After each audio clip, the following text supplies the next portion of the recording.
Արարատի մարզի Վեդի քաղաքում է գտնվում Սուրբ Աստվածածին եկեղեցին։ Սրբատեղին քաղաքի բանուկ հատվածում չէ, այգիների դաշտերի մոտ է, չնայած դրան Մասյացոտնի թեմի այս աղոթատունը ժամերգությունների, պատարակների ժամանակ լի է մարդկանցով։ Տաղավար տոներից հետո էլ համայնքի հավատացյալների խնդրանքով քահանան է այցելում նրանց տներ եւ տնօրինյաց կարգ կատարում։ Այս անգամ եկեղեցու հոգևոր հովիվ Տեր Հովսեփ քահանա Սարգսյանը տնօրինեք է կատարելու եկեղեցական համայնքի անդամներից Զոհրաբյան ընտանիքում։ Քրիստոս ծնավ եւ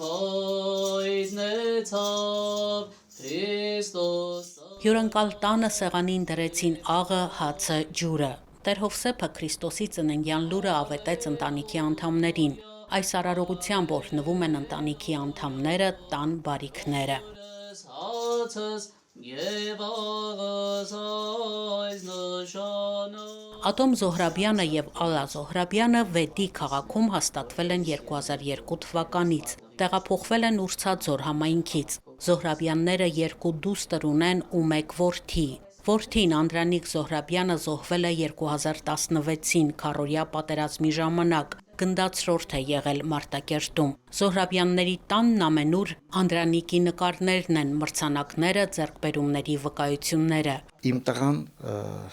զոհվել է 2016 թվականին ապրիլյան պատերազմի ժամանակ ապրիլի 1-ի լույս 2-ի գիշերը իր ընկերների զինակից ու մարտական ընկերների կապիտան Արմենակ Ուրֆանյանի, Ռոբերտ Աբաջյանի եւ Քյարամ Սլոյանի հետ նույն դիրքում որպես դիրքապահներ իրենք մինչև իրենց վերջին շունչը մարտնչել են, կռիվ են տվել այն հավատքով, այն համոզմունքով, որ պաշտպանում են մեր հայրենիքը, մեր հողն ու ջուրը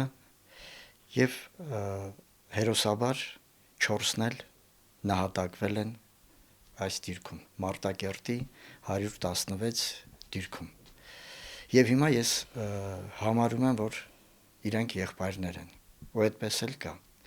իրենք իմ 4 տղաներն են, իմ 4 զավակներն են։ Մինչև բանակ զորակոչվելը Անդրանիկը զբաղվել է ֆուտբոլով, մարզվել է Վեդու եւ Երևանի մարզադպրոցներում։ Ցանկություն ուներ Վեդիում զարգացնել ֆուտբոլը։ Հիմա Վեդիում կան ֆուտբոլային թիմեր։ Արցախի հերոս Հայաստանի Հանրապետության մարտական խաչ առաջին աստիճանի շքանշանակիր Անդրանիկ Զոհրաբյանի անվան ամենամյա հուշամրցաշար է անցկացվում։ Այս տարի կանցկացվի 10-րդ անգամ։ Հայրն ասում է. պարտությունը չէր հանդուրժում, դա է պատճառը, որ մարտի դաշտում մինչև վերջ դիրքը չի լքել։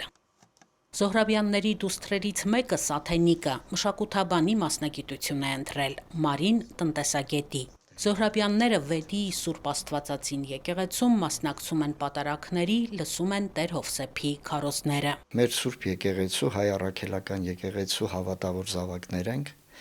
եւ ըստ հնարավորի աշխատում ենք, որ միշտ ներկա լինենք եկեղեցում, մասնակցենք մեր Սուրբ պատարակներին, լինենք Աստծո տանը, մեր աղոթքները, մեր տղաների համար, մեր բոլոր ժամանակներում զոհված մեր տղաների համար մեր աղոթքները բարձրացնենք առ Աստված, մեր Տեր Հոր քարոզները լսենք եկեղեցում, ականջալուր լինենք։ Հոգևորականները գոտեպնդման, զորակցության խոսքեր են գտնում անգամ այն դեպքերում, երբ թվում է բառերն անզոր են։ Իհարկե շատ դժվար է խոսել այդ ծանր թեմայի շուրջ, երբեմն անհրաժեշտ է լինում պարզապես լռել եւ ոչինչ չխոսել, իսկ խոսելիս էլ բնականաբար պետք է մխիթարություն, հավատքի ամուր անսասան զգացողություն ունենան, որ կարողանան այդ հավատքով կրել ծանր վիշտը եւ ցավը եւ իհարկե հարության եւ հավիտենական կյանքի իրականությունը մեծ հույս է տալիս իրենց, որովհետեւ իրենք երբ որ սկսում են իրենց հավատքով զգալ ճանաչել աստվածային այդ ճշմարտությունը, աստվածաշնչի բերած ճշմարտությունը, որ մեր հերոսները, բոլոր ննջեցյալները հավիտենական կյանքում են եւ մի օր հարություն են առնելու, դա իրենց մեծ հույս եւ հավատ է տալիս։ Ավետարանիչների վկայությամբ տնօրնեքի արարողությունը Հիսուս Քրիստոս է հաստատել, պատգամելով իր աշակերտներին, որ տունը, որ մտնեք, խաղաղություն ցանկացեք այդ տանը։ Դեռևս առաջին դարից առաքյալները ծննդյան ու հրաշափառ հարության բարի լուրն ավետելու եւ օրհնություն բաշխելու համար այցելում էին հավատացյալների տները։ Այսօր էլ նրանց հետևորդները, քահանաները Սուրբ Ծննդյան եւ հարության տոներից հետո իրենց համայնքի անդամներին ուրախաբեր ավետիսն են բերում։ Տնօրնեքի արարողությունը այն օրհնության սերմնահատիկն է, որ մենք բերում ենք օջախներին եւ հորդորում ենք հավատքով այդ սերմնահատիկը մշակել, մեծացնել եւ օրհնության պտուղներ քաղել իրենց ընտանիքների համար։ Աննա Թամրազյան, Արթուր Մանուչարյան, Եկեղեցական կյանք։